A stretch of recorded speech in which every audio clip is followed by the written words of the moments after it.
So good morning everyone. आज की basically जो ट्रेनिंग है वो है बिजी 21 13.3। आप लोगों को पता है आने वाला है। इसमें मेजर अपडेट्स हैं, कुछ कुछ बिजी ऑनलाइन से रिलेटेड अपडेट्स हैं, कुछ जीएसटी रिलेटेड अपडेट्स हैं और कुछ माइनर अपडेट्स हैं। इसके साथ बग भी है, उसको हम लोग डिस्कस नहीं करेंगे, लेकिन मेजर माइनर और जीएसटी अपडेट्स को हम लोग इसमें डिस्कस करने वाले हैं। पीपीटी के थ्रू पॉइंट्स देख लेंगे और फिर उसके बाद प्रैक्टिकल भी साथ के साथ कवर करेंगे। आपके कुछ फीडबैक्स वगैरह हों तो आप पॉइंट्स खत्म होने के बाद भी बता सकते हो या आप चाहो तो एंड में भी बता सकते हैं। जो सबसे पहला मेजर चेंजेस है वो बिजी ऑनलाइन के अंदर है। बिजी ऑनलाइन अब गूगल ड्राइव बैकअप को सपोर्ट करेगा विथ सम लिमिट्स। इसको हम लोग ऑनलाइन प्रैक्टिकल नहीं देख पाएंगे, स्क्रीनशॉट के थ्रू समझते हैं कि कैसे काम करेगा ये या कैसे कहाँ पर ऑप्शन दिखेगा। जब भी आप बिजी ऑनलाइन ओपन करेंगे तो आपके पास यहाँ पर कंपनी ओपन करने से पहले ही जहाँ पे ओपन कंपनी, री index database, check return filing status का ऑप्शन आता है, वहीं पर एक ऑप्शन मिलेगा आपको बैकअप ऑन गूगल ड्राइव का। इस स्क्रीनशॉट में आपको लाइसेंस मैनेजमेंट दिख रहा होगा, उसको इग्नोर कीजिएगा, वो बिजी ऑनलाइन में आपको नहीं दिखता। बैकअप ऑन गूगल ड्राइव पर आपके पास ऑप्शन आएगा। बैकअप ऑन गूगल ड्राइव पे जैसे ही आप क्लिक करोगे आपके सामने कंपनी की पूरी लिस्ट ओपन हो जाएगी। जिस कंपनी का आपको बैकअप लेना आप उसको सेलेक्ट कीजिए और बैकअप लीजिए। इसमें कॉन्फ़िगरेशन में सिर्फ इतना ही है कि जिस कंपनी का आपको बैकअप लेना है उस कंपनी के अंदर जनरल कॉन्फ़िगरेशन के अंदर आपको गूगल ड्राइव कनेक्टिविटी वाला ऑप्शन इनेबल करना होगा। जनरल कॉन्फ़िगरेशन के अंदर गूगल ड्राइव कनेक्टिविटी का जो ऑप्शन आता है उसको आपको इनेबल करना होगा, उसके बाद ही आप बैकअप ले सकते हैं। इसका कोई भी लिंक बिजी एजेंट से नहीं है।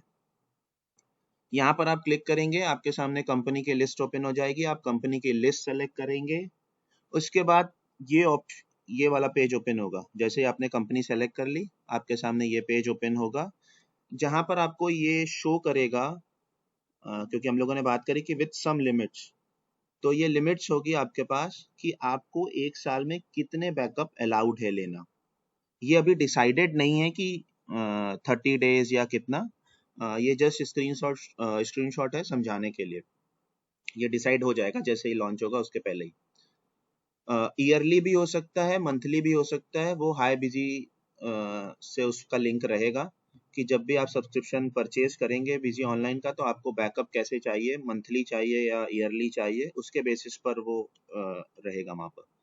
तो फिलहाल मान लेते हैं कि अगर 30 बैकअप्स का हमें वो क्रेडिट्स मिला हुआ है पूरे ईयर का, तो यहाँ पे आपको शो भी करेगा कि आपका 30 क्रेडिट्स ग्रांटेड है, जिसमें कितना आपने यूटिलाइज कर लिया और कितना अवेलेबल है। और सिंपल जैसे बैकअप लेते हैं आप यहाँ पे सेलेक्ट फाइनेंशियल ईयर करेंगे, ओके करेंगे, आपका गूगल ड्राइव पर बैकअप शिफ्ट हो जाएगा। तो ये प्रोसेस है गूगल ड्राइव के लिए। अब आप गूगल ड्राइव पर भी बिजी ऑनलाइन पर भी गूगल ड्राइव पर बैकअप ले सकते हैं। ये डिमांड थी, काफी लोगों को चाहिए था, तो अब हम लोग ये चीज कर सकते हैं।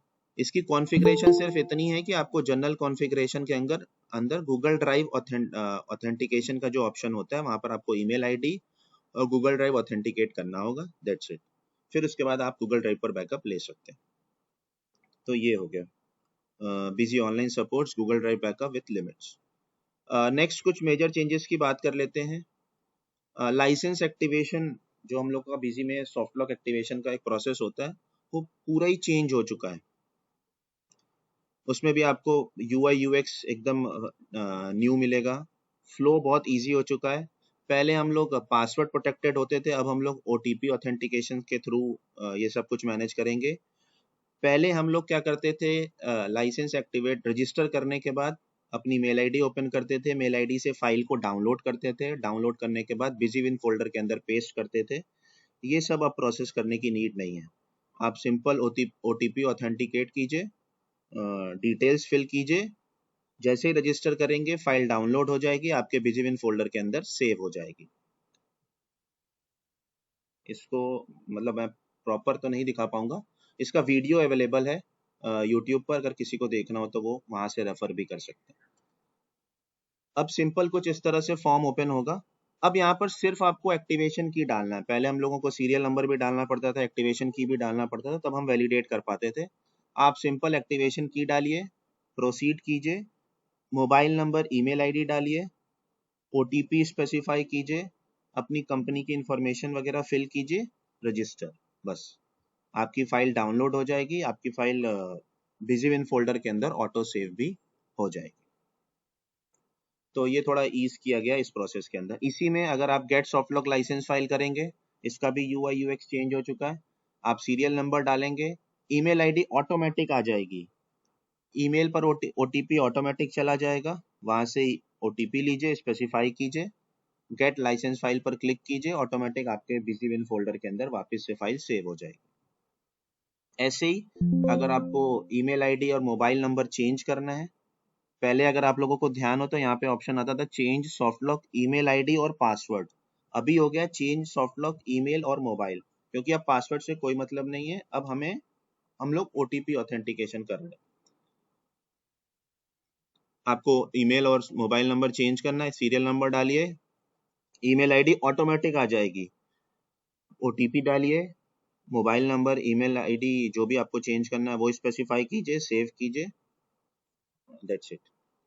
तो ये प्रोसेस है सॉफ्टलॉक रजिस्ट्रेशन का। यूआई यूएक्स चेंज हो चुका है, फ्लो थोड़ा इजी हो चुका है, ओटीपी ऑथेंटिकेशन की अब रिक्वायरमेंट है, पासवर्ड प्रोटेक्टेड नहीं है, और लास्ट है कि अब आपको फाइल को डाउनलोड करके रखने की नीड नहीं है, ऑटोमेटिक वो बिजीविन फोल्डर के अंदर आपकी फाइल सेव हो जाएगी।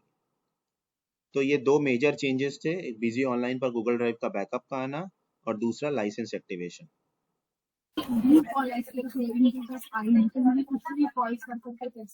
प्लीज म्यूट कर लीजिए। हाँ बताएं सर। इसमें जैसे अभी auto download of licence file है, ये ऑटोमेटिक हमारे बिजीविन के फोल्डर में आ रही है। हाँ जी। अब किसी केस में क्या होता है कि कई बार हमारी फाइल जो डाउनलोड होके आती है वो करप्ट हो जाती है, तो हमारी मेल पे तो ये फाइल मिल नहीं रही हमें, तो उस केस में हम कैसे नहीं, सॉल्यूशन करेंगे? मेल पे रहेगी, मेल पे रहेगी सर। नहीं, मेल पे नहीं आ रही है। नहीं, मेल पे आएगी, मेल पे आएगी, आपके पास मेल आएगा, बस उसको आपको डाउनलोड करके बिजीविन फोल्डर के अंदर रखने की जरूरत नहीं है, मैनुअल, वो ऑटोमेटिक होगा। लेकिन मैंने कल किया था, मैंने अपना खुद का लाइसेंस ऐसे ही किया था, तो मुझे तो जो मतलब आ रहा है वो ओटीपी तो आ रहे हैं सारे, लेकिन मेल पे फाइल तो मेरे को कहीं मिली नहीं। 13.3 के अंदर। हाँ, ये जो बीटा वर्जन हम लोगों को दिया उसमें मेल पे फाइल नहीं मिल रही मेरे को, कि वो फाइल है कहाँ मेल पे।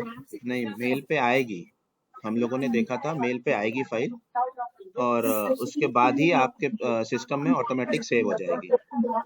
वेट कर लेते हैं, इसका फाइनल रिलीज आ जाता है, उसके बाद देख लेंगे।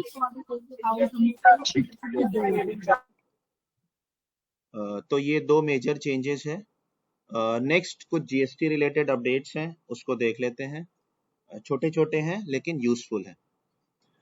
सबसे पहला है कि नो स्पेशल कैरेक्टर और alpha numeric allowed in HSN और एसएससी। जब भी हम लोग आइटम मास्टर के अंदर या किसी केस में अकाउंट मास्टर के अंदर जब भी हम लोग एचएसएन कोड स्पेसिफाई करते हैं या एसएससी कोड स्पेसिफाई करते हैं, तो अब क्या होगा कि जैसे ही आपने कोई स्पेशल कैरेक्टर स्पेसिफाई किया तो वो आपको आगे बढ़ने नहीं देगा, मतलब वहीं पर रेस्ट्रिक्ट कर देगा। ऐसे ही अगर आपने कोई अल्फाबेट वगैरह कुछ यूज कर लिया एचएसएन कोड सेक्शन में, तो भी आपको वो अलाउ नहीं करेगा, वहीं पर रेस्ट्रिक्ट कर देगा। एक ये फीचर है। हम लोग कुछ फीचर डिस्कस कर लेते हैं, फिर उसको साथ ही देख लेंगे, क्योंकि ये सब कुछ अपने में ही एसोसिएटेड है। सेकेंड है HSN validated via API on add और मॉडिफाई। पहले क्या होता था, जब भी हम लोग आइटम वगैरह के अंदर HSN कोड स्पेसिफाई करते थे, या अकाउंट मास्टर का कोई एक्सपेंस का बना लिया अकाउंट, उसके अंदर HSN कोड स्पेसिफाई करते थे, तो वैलिडेट हमें मैनुअल करना पड़ता था। मैनुअल का ऑप्शन अभी भी रहेगा, लेकिन क्या होगा कि जैसे ही आप इसको सेव करोगे, बिजी के डेटाबेस में वो वैलिडेट होकर सेव हो जाएगा। इन केस अगर आपने कोई ऐसा HSN कोड बता दिया जो कि एक्चुअल में नहीं है, तो वहां पर उस केस में आपके सामने विंडो खुलेगी और वो बता देगा कि ये वाला HSN कोड इनवैलिड है, ई-वे बिल पर भी, ई इनवॉइस पर भी और जीएसटी पोर्टल पर भी। ठीक है। नेक्स्ट है codes starting with 99 auto mapped to services and vice versa. चलिए अभी इस वाले ऑप्शन को छोड़ते हैं, पहले इन दोनों को समझ लेते हैं। नो स्पेशल कैरेक्टर अलाउड और अल्फा न्यूमेरिक कैरेक्टर अलाउड, और सेकंड है HSN validated via API on add और मॉडिफाई। कंपनी ओपन करते हैं।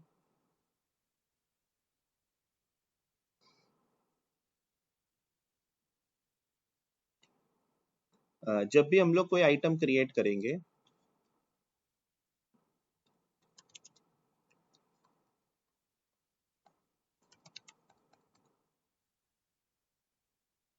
अब यहाँ पर मैंने पहली चीज क्या क्या इसके अंदर ऑथेंटिकेशन लगाया हुआ है। एग्जाम्पल के लिए मैंने एक कैरेक्टर का एचएसएन कोड बता दिया, वो आपको रेस्ट्रिक्ट करेगा कि the specified HSN SSC code must contain a minimum of 2 digit and a maximum of 8 digits. ठीक है, मैंने यहाँ पे 8 डिजिट से ज्यादा बता दिया तो भी आपको रेस्ट्रिक्ट करेगा।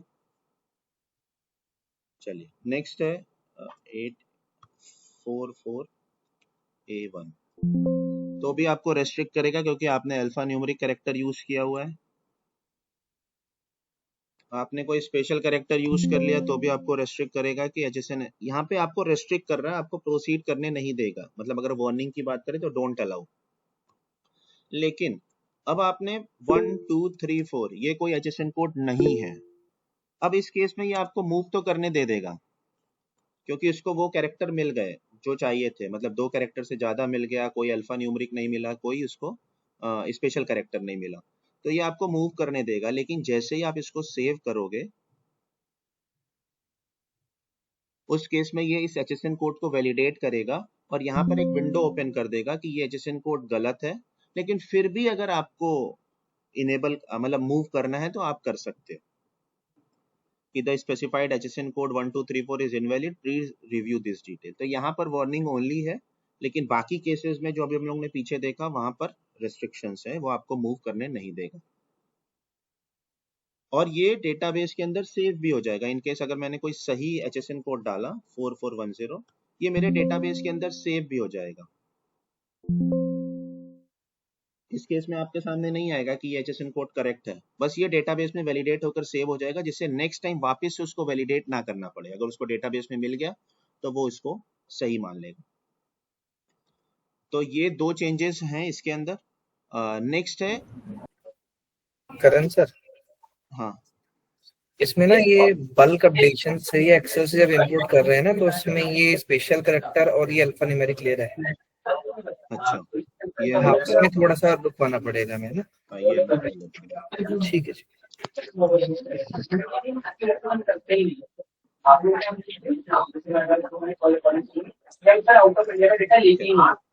प्लीज म्यूट कर लीजिए। प्लीज कोई किसी का अनम्यूट है। हाँ, अब नेक्स्ट है कोड्स इस code starting with 99 auto map to service and vice versa. इसका मतलब ये है कि अगर आपके सिस्टम में, आपकी कंपनी के अंदर ई वे बिल और ई इनवॉइस का फीचर इनेबल है, उस केस में अगर आपने कोई कोड एचएसएन कोड बताया हुआ है 99 से, मतलब 99 से जो भी कोड स्टार्ट होते हैं वो होता है कि सर्विस का है, और उसके अलावा के जो भी हैं वो गुड्स के हैं।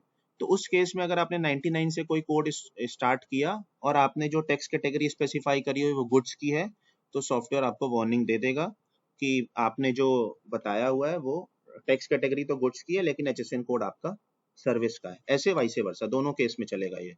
अगर आपने गुड्स का बता के सर्विस की टेक्स्ट कैटेगरी टैग कर दी तब भी देगा, और दोनों केस में। लेकिन ये तभी देगा जब आपके सिस्टम के अंदर ई वे बिल और ई इनवॉइस का फीचर इनेबल होगा। इसको भी देख लेते हैं। मेरे सिस्टम के इसमें इस कंपनी के अंदर ई वे बिल ई इनवॉइस का फीचर इनेबल है।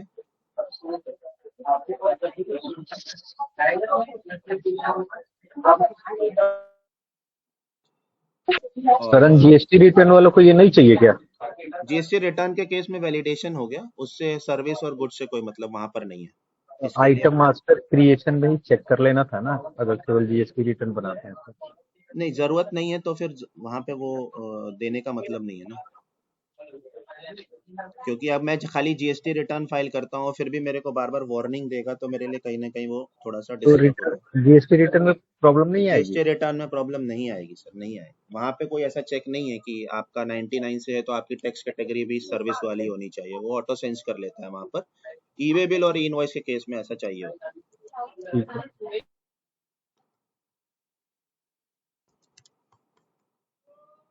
अब यहाँ पर मैंने ये टैक्स कैटेगरी आप देख सकते हो गुड्स की है। यहाँ पर मैंने 9999 ही ले लेते हैं। तो यहाँ पे आपको एक वार्निंग दे देगा कि the specified HSN SSC code belongs to service but the selected text category belongs to goods, please update either the HSN SSC code और the text category accordingly, would you like to continue. तो ये warning only ही चलेगी, क्योंकि जरूरी नहीं, हम यहाँ पे रेस्ट्रिक्ट कर देंगे तो हो सकता है प्रॉब्लम हो जाए लोगों को, क्योंकि वो बाद में ई वे बिल बनाएंगे, अभी उनको बिल बनाना है। तो इसके लिए यहाँ पे आपको वार्निंग दे देगा, जिससे आप इनिशियल लेवल पे अगर कोई मिस्टेक कर रहे हैं तो उससे आप बच जाएंगे। ठीक है, ये 3 हो गया। नेक्स्ट है warning shown if UQC field is blank in item master. अभी आया था आपके सामने कि अगर आपने कोई ऐसी यूनिट ले रखी है जिसका यूक्यूसी ब्लैंक है, यहाँ पे आप देख रहे हो ई वे बिल और ई इनवॉइस का यूक्यूसी बैंक है। जीएसटी रिटर्न के केस में बाय डिफॉल्ट आता है अगर आपने जीएसटी नंबर डाल रखा है तो, ये बाद में फीचर इनेबल करते हैं, इसके लिए ये ब्लैंक रह जाता है। तो अगर इस केस में आप जैसे इसको सेव करेंगे तो आपके सामने ये वार्निंग भी आ जाएगी कि UQC for the main units is not specified in the unit master, would you like to continue. तो ये कुछ छोटे छोटे एनहांसमेंट किए गए हैं जिससे कस्टमर इनिशियल लेवल पे ही गलती करने से, अगर कोई मिस्टेक कर रखी है तो वहीं पे उसको पता चल जाए। नेक्स्ट आते हैं, ये सारी चीजें जहां जहां आप HSN कोड स्पेसिफाई कर रहे हो, अगर आप अकाउंट मास्टर में भी स्पेसिफाई कर रहे हो वहां पे भी चलेगा। नेक्स्ट आ जाते हैं pin code 6 digit only, no alphabet और स्पेशल कैरेक्टर्स। जैसे अभी HSN कोड के केस में देखा, वैसे ही पिन कोड के केस में भी कर दिया गया है कि सिर्फ और सिर्फ 6 डिजिट अलाउड होगा, कोई अल्फाबेट और कोई स्पेशल कैरेक्टर अलाउ नहीं होगा।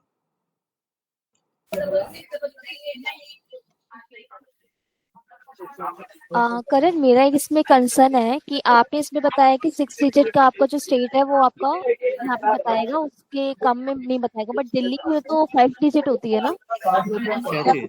Pin code? अच्छा, ये पिन कोड की बात हो रही है। अच्छा अच्छा, मुझे लगा स्टेट की बात कर रहे हैं। प्लीज म्यूट कर ले। अब यहाँ पे अगर आपने HSN कोड 1111 4 डिजिट का बता दिया, आपको वार्निंग दे देगा, मतलब वार्निंग ये वाली कांट प्रोसीड वाली। म्यूट कर लें प्लीज। और यहाँ पे अगर आपने कोई स्पेशल कैरेक्टर स्पेसिफाई कर दिया तो भी आपको वार्निंग दे देगा। कोई अल्फा न्यूमेरिक कैरेक्टर स्पेसिफाई के लिए 1 2 3 4 5 6 तो भी आपको वार्निंग दे देगा। तो हर केस, मतलब वार्निंग नहीं है, ये रेस्ट्रिक्शंस है कि आप इसके आगे बढ़ ही नहीं सकते अगर आपने ये गलत स्पेसिफाई किया। लेकिन अगर आपने यहाँ पे जैसे एग्जांपल के लिए 1 2 3 4 5 6, तो अभी यहाँ पर इसकी वैलिडेशन नहीं है कि आपने सही बताया है कि गलत बताया, लेकिन अगर उसको 6 कैरेक्टर मिल गए और सारे न्यूमेरिक थे तो वो आपको प्रोसीड करने देगा। अपकमिंग रिलीज में, इसके बाद वाली रिलीज में इस पर भी काम हो रहा है कि वो पिन कोड भी सही होना चाहिए। वैसे अगर आप जीएसटी नंबर से बनाएंगे, जीएसटी नंबर से अकाउंट क्रिएट करेंगे तो बाय डिफॉल्ट पिन कोड वगैरह सब कुछ आ जाता है। इनकेस अगर आप मैनुअल भी स्पेसिफाई कर रहे हैं तो यहाँ पर आपको वो वैलिडेट भी कर देगा और उसके बाद रेस्ट्रिक्ट भी कर देगा अगर कुछ गलत है तो। करण सर, इसमें एक डाउट था कि जो पिन कोड की वैलिडेशन है ये बिलिंग शिपिंग विंडो और पोर्ट वाली विंडो में भी है अभी, ये सिर्फ मास्टर? नहीं, सब जगह चलेगी। मैं दिखाता हूँ 1 2 जगह और। एग्जाम्पल के लिए मैंने यहाँ पे जीएसटी वैट के अंदर ई-वे बिल इनवॉइस की कॉन्फ़िगरेशन कर रहा हूँ। म्यूट कर लीजिए प्लीज। और ई-वे बिल इनवॉइस के कंसर्न में भी यहाँ पे जैसे मैंने ये डाल दिया, और यहाँ पे अगर आप ई-वे पिन कोड स्पेसिफाई करेंगे, यहाँ पर भी वो रेस्ट्रिक्शन लगी हुई है। ई इनवॉइस के केस में आपको मिनिमम 3 डिजिट का प्लेस बताना पड़ेगा। अगर आपने 1 डिजिट का बताया तो भी आपको एक वार्निंग दे देगा। ई इनवॉइस के केस में सिर्फ और सिर्फ, ई-वे बिल के केस में ऐसा होता नहीं है, ई इनवॉइस के केस में ऐसा है, इसके लिए यहाँ पे दिया हुआ है सिर्फ। और यहाँ पे भी ऐसा है करण की ई-वे बिल इनवॉइस करेंगे तभी ये 6 डिजिट चेक करेगा? नहीं, ओवरऑल चेक कर। तो एक बार ई-वे बिल इनवॉइस बंद करके देख लेता हूँ, मैं बंद करके देख लेता हूँ। बिल्कुल ठीक है, शायद हो भी सकता है। करण वैसे अकाउंट मास्टर में कर नहीं रहा, हम लोगों के पास बीटा में वहां पे चेक नहीं करता ये, तो फिर वही होगा, फिर ई-वे बिल इनवॉइस के केस में ही करता होगा। हाँ बिल्कुल, हाँ ठीक है, ई-वे बिल इनवॉइस के केस में ही करेगा सर, बिल्कुल। हाँ। करण, ये जो आपने बताया अभी, तो ये अभी जो इनवॉइस के केसेस में होगा, तो अगर हम स्टेट का कोई मास्टर क्रिएट कर रहे हैं तो उसके लिए भी क्या ये एप्लीकेबल होगा? मतलब स्टेट का मास्टर जैसे कि अभी आपने बताया कि इनवॉइस में जैसे कि हम मिनिमम 3 कैरेक्टर्स बता सकते हैं उसमें। इनवॉइस की कॉन्फ़िगरेशन के अंदर की बात कर रहा था हाँ। कि जब आप यहाँ पे वेट इसके अंदर आप जब हम्म। इसका फीचर इनेबल करेंगे और यहाँ पर सिर्फ इनवॉइस के अंदर अगर आपने प्लेस के अंदर 2 कैरेक्टर अच्छा। बताया, 1 कैरेक्टर बताया, तो आपको वो वार्निंग दे देगा, क्योंकि यहाँ पे एक्सेप्ट नहीं करता इनवॉइस का पोर्टल इसके लिए। अच्छा, अगर आपने ये 3 मतलब ये अभी कैरेक्टर्स ई वे बताए, बिल के लिए ई वे बिल एप्लीकेबल। नहीं, ई वे बिल अलाउ करता है इस चीज को, इसके लिए वहां पे अच्छा। नहीं है। अगर हम लोग चेक करें उसको भी, अच्छा, मतलब पोर्टल की तरफ से ही वो एप्लीकेबल करेक्ट नहीं होता करेक्ट है। Correct okay, correct, understand. ठीक है। ये पिन कोड वाला सिनेरियो मटेरियल सेंटर के अंदर अभी नहीं चल रहा है। अगर ई वे बिल इनवॉइस इनेबल है फिर भी, तो वो नेक्स्ट रिलीज में करेंगे। करण एक पॉइंट हो रहा है, फीडबैक है बेसिकली, जो अभी यूक्यूसी वाला दिखाया ना, जी सर। तो उसमें क्या है कि जब हम उसको अगर यूक्यूसी नहीं है तो वो हमारे को अलर्ट दे रहा है, would you like to continue, yes और नो। हाँ तो हाँ वहां पे अगर मेरा यस करता हूँ तो मेरा आइटम मास्टर सेव हो जाएगा, हाँ हाँ। लेकिन अगर मैं नो करता हूँ तो मेरा वो ऑटोमेटिकली वो यूक्यूसी वाली विंडो ओपन हो जानी चाहिए ना डालने के लिए। अच्छा, मतलब ठीक है, इनहेंसमेंट कर सकते हैं अगर ऐसा करना है तो। ठीक है, मैं लिख लेता हूँ। मैंने सर चेक किया, ये पोर्ट वाली जो विंडो आती है ना, जो एक्सपोर्ट का बिल बनाते हैं, जो सबसे ज्यादा पार्टीज गलती करती है, जो पोर्ट की विंडो आती है उसमें वो वर्क नहीं कर रहा। क्या चीज? यही पिन कोड की वैलिडेशन जो आपने भी बताया ना, अच्छा। जब हम कोई ई इनवॉइस बनाते हैं एक्सपोर्ट का, तो एक पोर्ट की विंडो आती है ना वाउचर में, अपडेट पोर्ट हम्म। एड्रेस, तो जी वहां पे जी। भी हम जो पिन कोड मेंशन करते हैं वहां पे ये वर्क नहीं कर रहा। हाँ, ये अभी कई बहुत जगह पे वर्क नहीं करेगा, ये सिर्फ और सिर्फ अभी अकाउंट मास्टर के अंदर है और ई वे बिल और इनवॉइस की कॉन्फ़िगरेशन के अंदर है। अभी मटेरियल सेंटर के अंदर भी चेक करेंगे तो वहां पे भी काम नहीं करेगा। तो ये नेक्स्ट रिलीज में धीरे धीरे करके ये सब जगह पे कर देंगे। बाकी मैंने ओके। नोट कर लिया। ठीक है। ये कुछ है कि स्पेशल कैरेक्टर्स अब अलाउ नहीं करेगा, एचएसएन कोड में हो चाहे पिन कोड में हो। जितना मिनिमम रिक्वायरमेंट है एचएसएन कोड की, अगर वो नहीं मिला तो भी आपको रेस्ट्रिक्शन देगा। एचएसएन कोड जैसे ही आप किसी भी आइटम मास्टर को मॉडिफाई करते हैं या ऐड करते हैं और सेव करते ही वो वैलिडेट कर लेगा और अपने डेटाबेस में सेव कर लेगा। गलत होगा तो आपके सामने स्क्रीन पर शो भी कर देगा, जिससे आप उसको ठीक कर सकें। ई वे बिल इनवॉइस इनेबल होगा तो 99 से स्टार्ट होने वाला वो सर्विस होते हैं, अगर उसको टैक्स कैटेगरी नहीं मिली सर्विस वाली तो आपको एक वार्निंग दे देगा। ऐसे ही अगर आपने गुड्स का कोई एचएसएन कोड बताया और टैक्स कैटेगरी सर्विस की है तो भी आपको वार्निंग दे देगा। यूक्यूसी की वार्निंग दे देगा अगर यूक्यूसी नहीं स्पेसिफाई किया हुआ है। पिन कोड की वार्निंग दे देगा अगर वो 6 कैरेक्टर से कम का है या कोई इसके अंदर अल्फाबेट और स्पेशल कैरेक्टर है।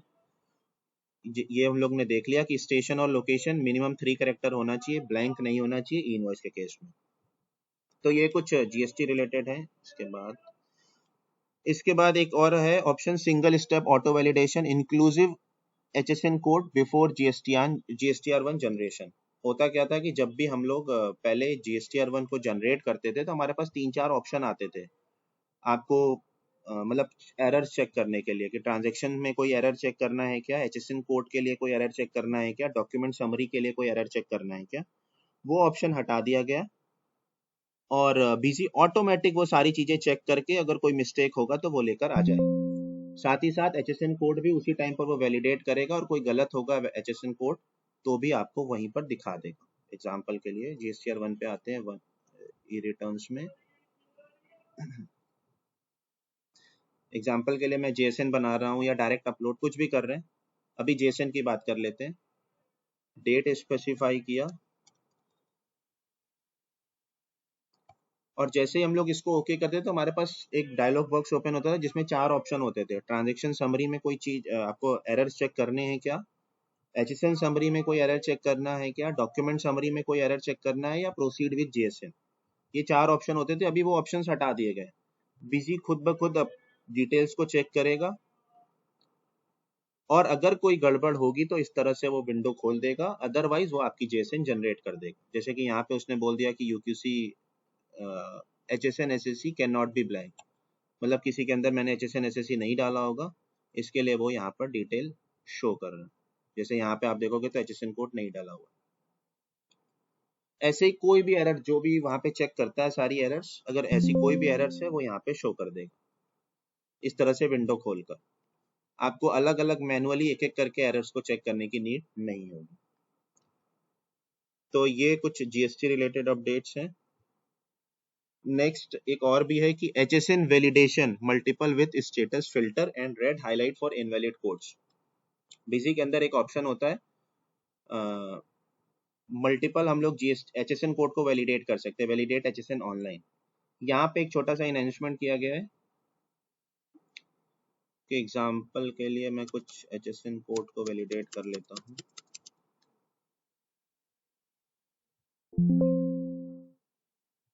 पहला जो इनहेंसमेंट है वो ये है कि आप यहाँ पे फिल्टर लगा सकते हो कि आपको ऑल देखना है, ओनली इनवैलिड देखना है, ओनली वैलिड देखना है। जैसे यहाँ पे मैंने कह दिया ओनली वैलिड, तो ओनली वैलिड वाले आ जाएंगे, ऑल कह दूंगा तो ऑल आ जाएगा, इनवैलिड कोई है नहीं। अब कोई इनवैलिड अगर होगा तो मैं बेसिकली होगा क्या, इनवैलिड जो भी होगा वो रेड कलर से हाईलाइट हो जाएगा, बस इतना ही है। अगर मेरे को दिखाना है तो मैं एक बार दिखा देता हूँ।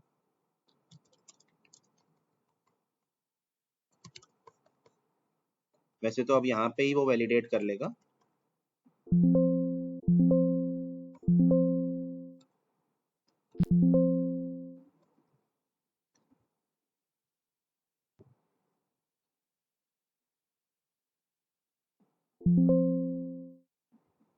तो अगर कोई भी इनवैलिड होगा तो वो रेड कलर से हाईलाइट भी हो जाएगा। आपको फिल्टर लगाना है तो आप फिल्टर भी लगा सकते हो, all, only invalid, only valid. तो ये एक छोटा सा एनहांसमेंट है इस यूटिलिटी के अंदर। नेक्स्ट है monthly ITC report warns if status tag before invoice date. Example के लिए आपका इनवॉइस है 30 अगस्त, मान लेते हैं सितंबर का, और अगर आपने उसको अगस्त में लेने की कोशिश कर रहे हैं, मतलब इनवॉइस डेट अगर आप मतलब क्लियरिंग डेट अगर आप अगस्त की बता रहे हैं, तो वो आपको वार्न कर देगा कि ये आपका पॉसिबल नहीं है। एग्जांपल के लिए मतलब अगर मेरा सितंबर का इनवॉइस है तो या तो मैं सितंबर में उसको क्लेम कर सकता हूँ, या तो मैं अक्टूबर मतलब उसके आगे वाले मंथ में क्लेम कर सकता हूँ। सितंबर का कोई भी इनवॉइस मैं अगस्त में क्लेम नहीं कर सकता एज पर द रूल। तो वही उसी चीज को रोकने के लिए यहाँ पे एक ऑप्शन दे दिया कि अगर आप इनवॉइस डेट से पहले का अगर कोई डेट बता रहे हो उसके अंदर क्लेम करने की कोशिश कर रहे हो, तो वो आपको वार्निंग दे देगा। इसमें अगर कुछ होगा तो मैं दिखा देता हूँ।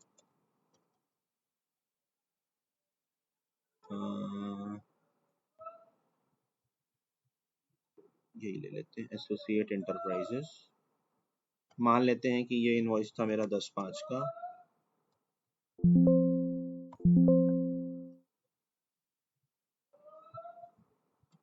एसोसिएट एंटरप्राइजेस ये ले लेते हैं, अप्रैल टू जून। इसको F4 करके पहले पेंडिंग छोड़ देते हैं। अब अभी आप देख सकते हो ये इनवॉइस डेट इसकी 10/5 की है। अब मान लेते हैं मैंने गलती से इसके अंदर क्या किया, क्लेम करने की कोशिश करी और मैंने इसको बोला कि मैं अप्रैल में क्लेम कर रहा हूँ, तो ये आपको मना कर देगा कि your invoice date is in the month of May 2023 but you are tagging it status from April 2023। The return period where as you should tag it May और later, would you like to continue. तो आपको एक warning देकर एक intimation दे देगा कि आप कुछ गड़बड़ कर रहे हो, तो प्लीज चेक कर लो। आगे की कर ही सकते हैं, पीछे की नहीं कर सकते। तो ये एक छोटा सा इसके अंदर भी अपडेट दिया गया है। नेक्स्ट है, इसमें पॉइंट है मेरा, बताओ। जो अगर हम जब IMS से डेटा डाउनलोड कर रहे हैं और वहाँ पे हम जनरेट GST वो करते हैं, GST वो भी जनरेट करते हैं, तो हमारा जो ये मंथली ITC टैगिंग है ये तो ऑटोमेटिकली जब हमने जनरेट किया तो उसके साथ ऑटो फिल हो जाना चाहिए। होता ही है, वैसे ही होता है। तो फिर हमारे को क्लेम करने की जरूरत क्यों है कि हम उसको वहाँ पे डेट डाल के क्लेम करें? जो लोग IMS को मान लो IMS का प्रोसेस पोर्टल पे फॉलो कर रहे हैं, कई सारे ऐसे भी लोग हैं जो कि अपने रिकॉर्ड के लिए मंथली ITC टैगिंग का यूज करते हैं, बिजी के अंदर IMS यूज नहीं करते। उन सब के लिए मतलब एक इनहेंसमेंट दे दिया गया है, अगर किसी को यूज करना है तो कर सकता है, उसमें प्रॉब्लम नहीं। बाकी अगर आप IMS के अंदर स्टेटस बताओगे तो उसका automatic effect monthly ITC tagging के अंदर आ जाता है। करण, मेरा इसमें एक कंसर्न है कि जैसे कि कस्टमर अगर ये चीज बोलता है कि अगर मंथली ITC टैगिंग का जो ये वार्निंग है, क्या हम यूजर लेवल पे इसको सेट कर सकते हैं कि जैसे कि अगर हमें किसी स्पेसिफिक यूजर को डोंट अलाउ रखना है? अच्छा। क्योंकि क्या करते हैं यूजर्स, क्या करते हैं वो बिना वार्निंग देखे बिना उसको एंड करके जस्ट वो आगे प्रोसीड कर देते हैं। तो कस्टमर की काफी रिक्वायरमेंट्स ऐसी होती है कि मैम यूजर लेवल के ऊपर क्या ये वार्निंग मिल सकती है? फिलहाल तो मेरे ख्याल से नहीं है, बाकी मैंने नोट कर लिया है। हाँ, आप ये पॉइंट नोट कर लो। जी जी ठीक है, थैंक यू। दूसरा है कि आप लोगों को पता है कि गवर्नमेंट टेम्पलेट का ऑप्शन हटा दिया गया बीजी से, जीएसटीआर 4 के अंदर नहीं हटाया था, उसको भी हटा दिया गया इसमें से। Ineligible ITC now included in ITC claim summary. जब हम लोग आईटीसी क्लेम रजिस्टर देखते हैं, आईटीसी क्लेम समरी, तो यहाँ पर एक ये ऑप्शन ऐड किया गया है। पहले सिर्फ इतना ही आता था, ITC claim current period, current return period invoice, other than return period invoice, ITC not claim, सिर्फ इतना ऑप्शन पहले आता था। अभी 13.3 ऑनवर्ड्स आपको ये ऑप्शन भी यहाँ पर मिल जाएगा कि आपके कितने ऐसे आईटीसीज हैं उस पीरियड में जो कि इनएलिजिबल है, तो वो भी आप यहाँ से देख सकते हैं। नेक्स्ट है material issued entries now shown in GSTR 1 as delivery challan. इसके अलावा भी कुछ है, ठीक है। अब जीएसटीआर 1 के अंदर आप लोगों को पता है कि एक डॉक्यूमेंट समरी का ऑप्शन होता है, जहां पर अगर हम लोग 13.3 से पहले की बात करें तो जॉब वर्क रिलेटेड जितनी भी एंट्रीज हम लोग करते थे, मतलब इशू फॉर जॉब वर्क और रिसीव आफ्टर जॉब वर्क, अगर वो टैग लेकर हम लोग जॉब वर्क की एंट्रीज करते थे तो जीएसटीआर 1 के अंदर डॉक्यूमेंट समरी के अंदर बाय डिफॉल्ट वो जाता था और वो आज भी जाएगा, उसमें प्रॉब्लम नहीं है। अब इसके अंदर लोगों के फीडबैक्स थे, उसके बेसिस पर क्या किया गया कि अब आप डिलीवरी चालान में कोई भी टैग लेकर एंट्रीज करो तो क्या डॉक्यूमेंट समरी में जाना चाहिए या नहीं जाना चाहिए, उसके लिए आपको यहाँ पे ऑप्शन दे दिया गया, इंक्लूड डिलीवरी चालान इन डॉक्यूमेंट समरी। ध्यान रहे, जॉब वर्क से रिलेटेड जितने भी ट्रांजेक्शन होंगे वो बाय डिफॉल्ट जाएंगे, पहले भी जाते थे अब भी जाएंगे डॉक्यूमेंट समरी के अंदर। लेकिन लोगों के फीडबैक्स कुछ ऐसे आए कि हमें डिलीवरी चालान के सारे वाउचर्स की जितनी भी समरी है वो जानी चाहिए, तो हमने इसके लिए यहाँ पे यस नो का ऑप्शन दे दिया कि अब आप डिलीवरी चालान में not to be track with party ले लो, सेल चालान ले लो, to be track with party ले लो, कोई भी ऑप्शन सेलेक्ट कर लो delivery challan material issue to party के अंदर से, और इस ऑप्शन को अगर आपने यस किया हुआ है तो फिर आपके सारे टैक्स वाले जितने भी वाउचर्स होंगे वो सब यहाँ पे शो होंगे। अदरवाइज अगर आपने इसको नो किया हुआ है और आप जॉब वर्क यूज कर रहे हो तो सिर्फ और सिर्फ जॉब वर्क रिलेटेड डिटेल्स जो है आपकी डॉक्यूमेंट समरी के अंदर जाएंगी। ठीक है, इसमें कोई कंफ्यूजन है तो आप पूछ सकते हो। नहीं नेक्स्ट, सर, आपने जो ये कहा टैक्स वाले, जैसे कि जो चालान वगैरह बनाएंगे वो वाले वाउचर्स भी सर? वाउचर्स की सिर्फ समरी, डॉक्यूमेंट समरी कि आपने कितने वाउचर इशू किए 1 से लेके 5 तक, 1 से लेके 10 तक। तो जैसे जो यहाँ पे हम आप, चालान बनाते हैं मटेरियल इशू में, सेल चालान, नॉर्मली अगर मैंने उसमें कोई टैक्स वगैरह नहीं लगाया तो वो भी इंक्लूड होगा इसमें? हाँ सब हो जाएगा अगर आपने इसको यस करके ओपन किया है तो। इसमें हमने जो फीडबैक बेसिकली दिया था वो पेमेंट वाउचर्स के लिए दिया था, हाँ वो भी है, भी वो आप भी है, अच्छा वो भी है ना? हाँ वो भी। हाँ। अब नेक्स्ट है इसी से रिलेटेड है, डॉक्यूमेंट समरी से ही रिलेटेड, आरसीएम को लेकर बेसिकली है कि हम लोगों ने मान लेते हैं कोई सर्विस ली एडवोकेट से 10,000 रुपए की, तो हमने बीजी के अंदर एंट्री कर ली, उसको पेमेंट भी कर दिया 10,000 रुपए का, तो ये जो पेमेंट किया ना उसकी भी डॉक्यूमेंट समरी हमें जीएसटीआर 1 के अंदर होनी चाहिए। तो उसके लिए क्या किया हुआ है कि जब आप कोई भी खर्चा बुक करते हो आरसीएम से रिलेटेड, तो यहाँ पे आप क्या लेते हो, आरसीएम एक्सपेंस, यहाँ पे आप आरसीएम एक्सपेंस लेते हो। अब जब किसी को पेमेंट करोगे आरसीएम के अगेंस्ट में तो यहाँ पर आप सेलेक्ट करोगे payment against reverse charge invoice. अगर आपने ये सेलेक्ट करके किसी को पेमेंट किया हुआ है, कोई पार्टी का नाम, अगर आपने ये सेलेक्ट करके किसी को पेमेंट किया हुआ है तो इसकी भी डॉक्यूमेंट समरी कि आपने कितना पेमेंट रिवर्स चार्ज के अगेंस्ट में पेमेंट किया हुआ है, by default payment document summary के अंदर एज अ पेमेंट शो होगा।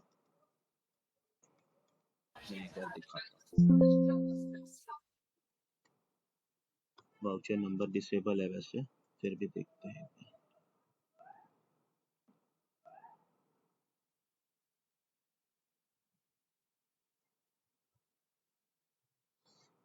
तो यहाँ पे आप देखोगे ये आ गया, पेमेंट वाउचर का आ गया, क्रेडिट नोट बाय डिफॉल्ट आते ही थे, इनवर्ड इनवॉइस आउटवर्ड सप्लाई ये सब कुछ आता ही था।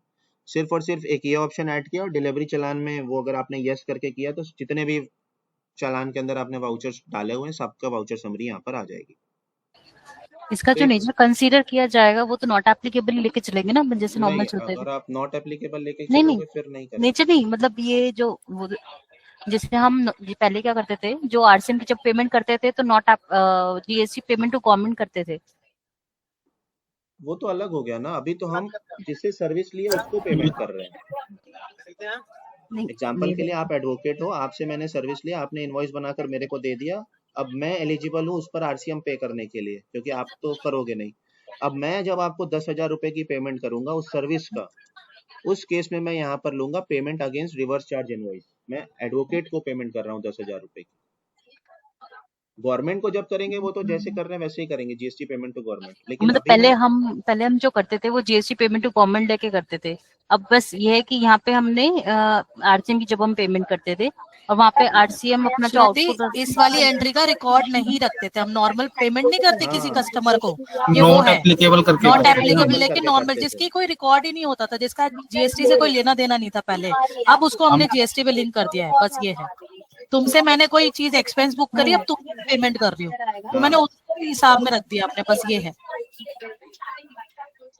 हमें वो समझ गई, मतलब consider as a not applicable नहीं जाएगा ना, उसका हाँ। जीएसटी समरी में कोई इफेक्ट नहीं जाएगा, वही मैं पूछ रही थी। वो तो उसका एक्सपेंस बुक करोगे तब जाएगा ना, हाँ, एक्सपेंस वो की तो एंट्री तो एक्सपेंस के हमने टाइम पे जाएगी। हाँ, ये उससे पेमेंट जाएगी। वाला है, ये मतलब इसका कुछ जीएसटी में रिलेवेंस नहीं है, नहीं, इससे जस्ट नहीं फॉर जाएगा। व्यू समरी पर्पस के के लिए, लिए ही है। डॉक्यूमेंट हाँ समरी हाँ, के वही लिए कह रही हूँ मैं भी। बिल्कुल। इसमें रिकमेंडेशन अगर हम कस्टमर को बताना चाहें तो उनसे ये कह सकते हैं कि आप इसकी सीरीज ही एक अलग मेंटेन करके चलो, अगर आपके मल्टीपल इनवॉइसेस होते हैं। अदरवाइज आपकी डॉक्यूमेंट समरी डिस्टर्ब होगी, क्योंकि आप बीच बीच में किसी और को भी पेमेंट करोगे तो हाँ, वो उसी डॉक्यूमेंट समरी उस केस में आपके डिस्टर्ब होगी। तो हम उनको रिकमेंड कर सकते हैं कि आप एक इसकी सीरीज अलग मेंटेन करना चाहो पेमेंट में तो कर सकते हैं। ठीक है। तो ये नॉर्मल पेमेंट अगर हम किसी को कर रहे हैं जिससे सर्विस ली है, उस केस में एक नेचर ऐड किया गया payment against reverse charge invoices. इस केस में क्या होगा कि आपके डॉक्यूमेंट समरी के अंदर पेमेंट के नाम से भी वाउचर आ जाएगा और वहां पर वो डॉक्यूमेंट समरी आपकी शो हो जाएगी। तो ये कुछ जीएसटी रिलेटेड अपडेट्स हैं, एचएसएन को लेकर है, कुछ जीएसटीआर 1 की रिटर्न जब आप एक्सपोर्ट करते हैं उस केस को लेकर है, इनएलिजिबल आईटीसी और ये सारी चीजें। नेक्स्ट है माइनर चेंजेस कुछ है, वो भी देख लेते हैं कि डेटा डायरेक्टरी लेबल री introduced in company list. Feedback थे कई सारे कि जब भी हम लोग कंपनी ओपन करते थे यहाँ पे हमें डेटा डायरेक्टरी नहीं दिखती, अब वो आपको दिखने लगेगी। इसका एक ये भी है कि जब आप यहाँ पे डबल क्लिक करोगे तो सीधा वहां पर भी पहुंच जाओगे और आपको चेंज करना है तो आप कर सकते हो। तो एक ये छोटा सा इनहेंसमेंट किया गया है।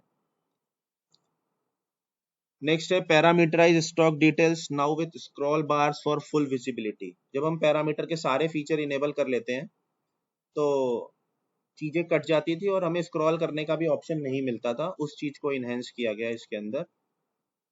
पैरामीटर का फीचर इनेबल है। एग्जाम्पल के लिए मैंने यहाँ पे 1 क्वांटिटी डाल दी, पैरामीटर इनेबल कर लिया, बारकोड इनेबल कर लिया। अब यहाँ पे ये ऑप्शन दे दिया स्क्रॉल राइट टू लेफ्ट करने का, स्क्रॉल ये तो था ही, सिर्फ ये वाला ऑप्शन आपको दे दिया गया है कि आप इधर आकर भी देख सकते हो चीजों को जो कि पहले कट जाती थी। ये यहाँ पे भी है, वाउचर में भी है। नेक्स्ट है branch filter added in daily summary and daily balance report. BC के अंदर दो रिपोर्ट्स है, इन्वेंटरी समरी और अकाउंट समरी के अंदर डेली बैलेंसेस, इसके अंदर ब्रांच का फिल्टर दे दिया जो कि पहले नहीं था। डेली बैलेंसेस और डेली समरी के अंदर, चाहे इन्वेंटरी की रिपोर्ट हो चाहे अकाउंट की रिपोर्ट हो, यहाँ पे आपको ब्रांच का फिल्टर मिल जाएगा। ये एक एनहांसमेंट किया गया। Super user now shown at top of the user list for quick access. जब भी आप बिजी के अंदर यूजर क्रिएट करेंगे तो सुपर यूजर, जब भी आप लिस्ट देखोगे तो सुपर यूजर हमेशा ही सबसे टॉप पर आएगा। पर इसमें भी एक फीडबैक है, बताएं। ये हमारे को मॉडिफाई के अंदर ऊपर चाहिए, जबकि ये लिस्ट में दिया। लिस्ट में तो जनरली हम लोग चेक भी नहीं करते, जब हम किसी कस्टमर का देखते हैं तो मॉडिफाई करते हैं। मॉडिफाई में तो यहाँ हाँ, यहाँ अगर ऊपर आता ना तो ज्यादा इजी होता हम लोगों के लिए। अच्छा चलिए, मतलब बता दूंगा। वैसे अभी जो दिया हुआ है वो वहीं पे दिया हुआ है लिस्ट के अंदर। हाँ, अभी तो देख लिया, वो लिस्ट में आ रहा, ऊपर आ रहा। जी जी। नेक्स्ट है पहले क्या होता था कि अगर आपने बीडब से डेटा एक्सचेंज कर रहे हैं तो वो कैंसिल वाउचर को भी इंक्लूड कर लेता था एक्सचेंज करने के लिए। अभी वो कैंसिल वाउचर को ऑटो एक्सक्लूड करेगा। अगर आपने कोई वाउचर कैंसिल कर रखा है तो उसको इंक्लूड नहीं करेगा एक्सचेंज करने के लिए। तो ये एक छोटा सा इनहेंसमेंट इसके अंदर बीडब के अंदर किया हुआ है। नेक्स्ट है, जब भी हम लोग कोई कंपनी क्रिएट करते थे तो बीसी के अंदर एक ऑप्शन होता है कि आप F4 से किसी कंपनी की कॉन्फ़िगरेशन को, मास्टर को कॉपी कर सकते हैं। तो ये कॉपी करने से होता क्या था कि अगर मतलब टारगेट कंपनी के अंदर अगर ये क्रेडेंशियल्स वगैरह डले हुए हैं जीएसपी के, तो वो भी कॉपी हो जाते थे सोर्स कंपनी में। सोर्स कंपनी में। तो जीएसपी क्रेडेंशियल्स जो कॉपी होते थे उसको अभी बंद कर दिया गया है, वो अब कॉपी नहीं होंगे, वो होना भी नहीं चाहिए। तो जीएसटी से रिलेटेड कुछ भी नहीं होगा, कुछ भी ई-वे बिल, वैसे ही नहीं हो ई-इनवॉइस सकता। कुछ नहीं होगा। वैसे भी हाँ, ई-वे बिल, ई-इनवॉइस के क्रेडेंशियल्स कॉपी नहीं होंगे। जो ठीक जीएसपी है। क्रेडेंशियल्स आपने सेव करके रखे होंगे, अगर आप F4 से उस कंपनी को सेलेक्ट कर रहे हो तो वो क्रेडेंशियल्स कॉपी होकर इस कंपनी के अंदर नहीं आएंगे। ठीक है।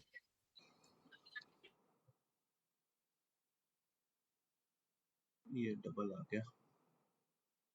एक फील्ड ऐड करी गई है बारकोड प्रिंटिंग के अंदर, item master minimum sale price की। ये फीडबैक था तो इसके बेसिस पर एक फील्ड ऐड कर दी गई है सिंपल, कि मेरे को बारकोड प्रिंटिंग के अंदर भी आइटम मास्टर के अंदर जो मिनिमम सेल प्राइस बता रखा है वो मेरे को प्रिंट कराना है, तो उसके लिए फील्ड दे दी गई है। तो किसी को प्रिंट करना है तो कर सकता है। Parameter configuration label for duplicate BCN updated for clarity. इसमें क्या किया गया है,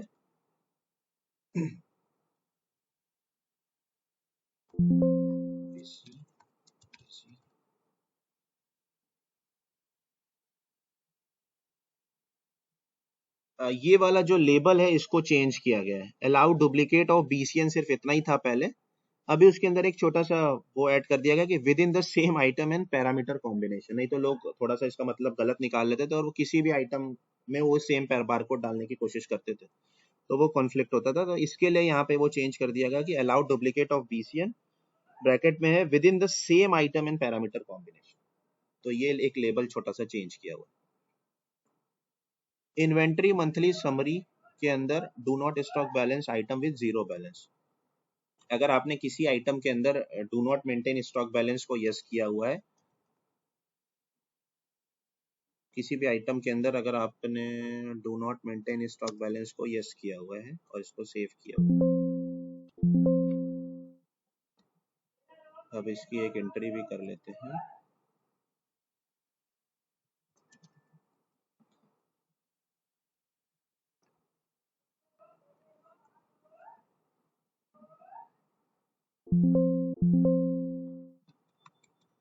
अब कहाँ पे कहाँ है मंथली समरी,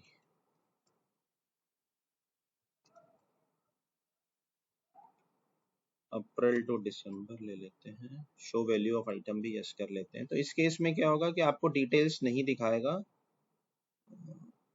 बेसिकली ये बैलेंस की बात है, यहाँ पे बैलेंस आपका अपडेट नहीं होगा, वो जीरो ही रहेगा। और साथ ही साथ यहाँ पे एक लेबल भी आएगा कि इस आइटम के अंदर don't maintain stock balance is enabled for this item. तो बस इस बैलेंस की बात हो रही है, वो बैलेंस अपडेट नहीं होगा। दैट्स इट, इतना ही। तो यही था 13.3 के अंदर कुछ इनहेंसमेंट, जो कि अभी आप लोगों को होपफुली मंडे तक रिलीज हो जाएगा। इसमें कुछ फीडबैक्स आप लोगों ने दिए हुए हैं, कुछ और भी फीडबैक्स हैं तो बता सकते हैं। जिसमें दीपक ने एक बताया कि दीपक माथुर ने कि एक्सेल से जब हम लोग HSN कोड को इंपोर्ट कर रहे हैं तो उस केस में वो चेक नहीं कर रहा है स्पेशल कैरेक्टर्स। एक करंट सर, एक एक्सेल वाला है, एक बल्क अपडेशन वाला भी है, उससे भी सेम काम कर रहा है। बल्क अपडेशन क्या? बल्क अपडेशन से भी करोगे ना अगर आप अल्फा न्यूमेरिक डाल करके, तो उसको सब चेक कर लेते हैं भाई यहीं पे। बिल्कुल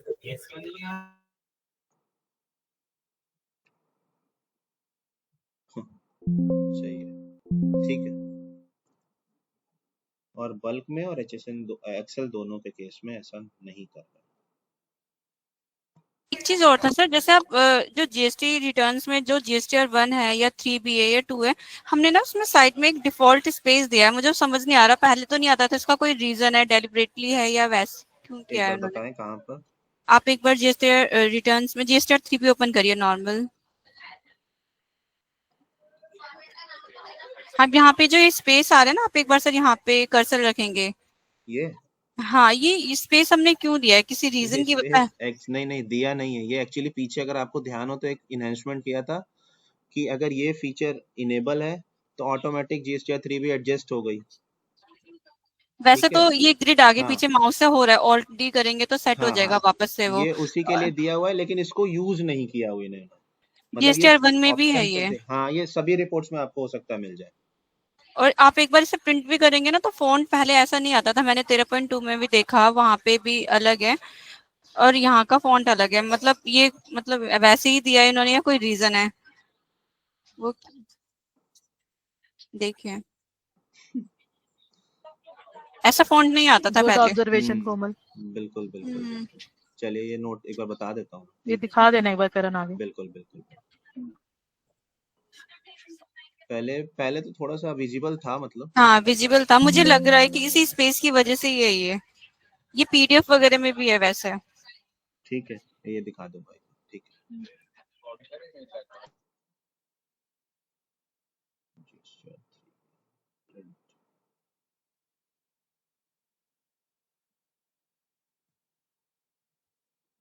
और कुछ भी है तो प्लीज आप बता सकते हैं। करण, जो लाइसेंस एक्टिवेशन का जो पेज आता है हमारा, वहाँ पे एक्टिवेशन की मेंशन करने के बाद जो सेकंड पेज आएगा वहाँ पे मोबाइल OTP और ईमेल OTP दोनों पूछ रहे हैं। हाँ जी, दोनों ही पूछेगा। तो क्या ओवरसीज के केस में भी मोबाइल OTP पूछेगा? नहीं, ईमेल वाला, वहाँ पे ईमेल मैंडेटरी है। ये कंफर्म है ना, वहाँ मोबाइल नहीं हाँ। पूछना चाहिए? नहीं, ये पूछा था हमने, मोहित सर ने जब हमें ट्रेनिंग दी थी तो उन्होंने यही बताया था कि ओवरसीज के केस में मोबाइल का OTP नहीं चाहिए, सिर्फ ईमेल OTP चाहिए। तो ये मैं एक बार वीडियो अगर देखना है तो मैं एक्टिवेट करना अब हो गया है। परंतु सॉफ्टवेयर कैसे पता करेगा ये ओवरसीज वाला है? क्योंकि हम तो केवल वो तो लाइसेंस की बता रहा है ना, एक्टिवेशन की से। तो एक्टिवेशन की सीरियल नंबर से एसोसिएटेड है ना, तो वहीं से ट्रैक कर लेगा। सर जो यूजर फर्स्ट टाइम अपना लाइसेंस एक्टिवेट करता है उसकी बिलिंग डिटेल्स के अकॉर्डिंग ही ना इसमें जाएंगी सारी डिटेल्स, जो फर्स्ट टाइम अपना लाइसेंस एक्टिवेट करता है। पहले तो हम वो मैनुअली मेंशन करते थे सारी डिटेल्स। हाँ, वो भी ऐसे ही आएगा। जैसे आपने फर्स्ट टाइम जब आपने बिजी ओपन किया तो आपके सामने फ्री ट्रायल एक्टिवेट करने का ऑप्शन आ जाएगा, और साथ ही साथ अगर आपके पास एक्टिवेशन की है तो वो पेज ओपन हो जाएगा बाय डिफॉल्ट, जैसे ही आपने बिजी ओपन किया।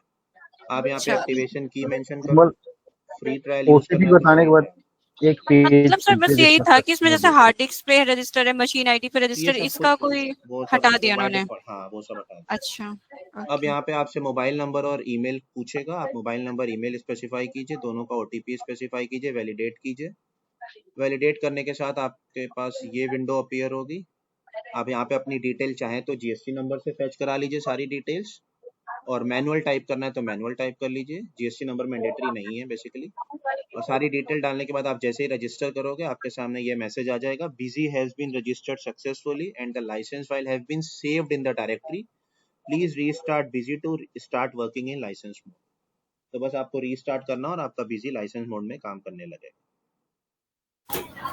करण, एक जनरल पॉइंट था मेरा। पता सर, जब मैं जैसे इसमें क्या है, मैंने ना लाइसेंस को अपने बिजी विन से रिमूव कर दिया था कल बीटा वर्जन में। ठीक है। उसके बाद जब मैंने ओपन किया तो इसने मेरे से डेमो क्रेडेंशियल के लिए एक्टिवेट करने के लिए मांगा कि 15 दिन का डेमो एक्टिवेट करना है क्या। ठीक है। तो मैंने उसको डेमो एक्टिवेट कर लिया, तो देन वो रजिस्टर्ड हो गया। अब मैं चाहता हूँ कि जो मैंने डेमो एक्टिवेट किया था वो दोबारा स्क्रीन अगर मेरे को देखने, तो उसका कोई तरीका है कि मैं देख पाऊँ? डेमो एक्टिवेशन वाले? हाँ, डेमो एक्टिवेशन का अगर आपने एक बार रजिस्टर कर दिया तो वो रजिस्ट्री में जाके आपके सिस्टम की सेव हो जाता है। तो वो कहीं फाइल जो बनती है वो कहीं हम मतलब हमें पता नहीं चलेगी कहाँ बन रही है, उसको रिमूव कर सके? वो रजिस्ट्री में होती है, वहां से ढूंढना पड़ेगा। ठीक है। करण, अभी ये आपने कहा कि हार्ड डिस्क, मशीन ID सब हटा दिया है, तो ये ऑटो रजिस्टर करेगा, किस पे करेगा? जो उसको मिल जाएगा उस पे कर देगा। मतलब जैसे मेरे को भी आइडिया नहीं है इसका। इसका तो ऑलरेडी मैंने कल अमित जी को मेल डाला था कि कोई स्टैटिक IP और इसके बेस पे करता है, लाइक जो क्लाउड सर्वर रखता है वो VM रहते हैं, तो VM के केस में स्टैटिक IP के बेस पे करते हैं हम लोग। तो कल डाला है मेल, अभी रिप्लाई आएगा शायद। अच्छा, चलिए मैं भी स्टैटिक एक बार आईपी पूछ लूंगा। नहीं, सर वो दोनों चीजें चेक कर रहा है, हार्ड डिस्क भी चेक कर रहा है और मशीन भी चेक कर रहा है। और अगर किसी ने आईपी पे ऑलरेडी कर रखा है और फिर 13.3 कर लेगा तो प्रॉब्लम कन्फ्लिक्ट नहीं करेगा कुछ? नहीं करेगा। ओके। एक फीडबैक है मेरा। जी सर।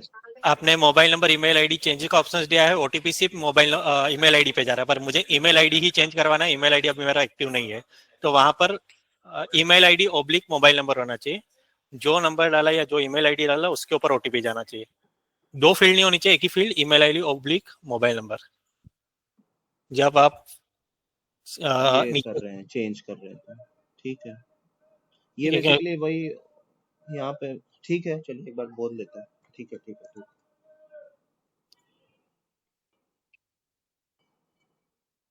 मतलब फिर इसका तो प्रोविजन ये हो गया कि हमें यूएमएफ फॉर्म भर के देना होगा, फिर वो हमारी ईमेल आईडी वहां से चेंज होगी। ईमेल आईडी हमारे पास नहीं है, एक्टिव नहीं है, Correct. और ओटीपी ईमेल आईडी पे ही जा रहा है।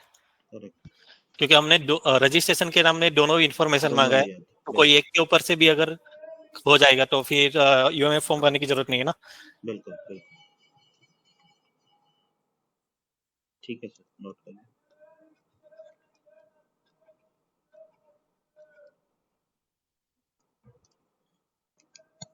और भी है किसी के कोई पॉइंट्स तो आप बता सकते हो।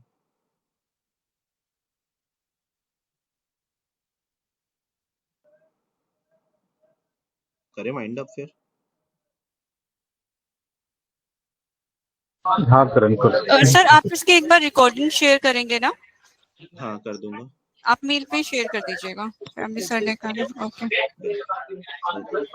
Thanks Karan. Thank you everyone for joining. Thank you.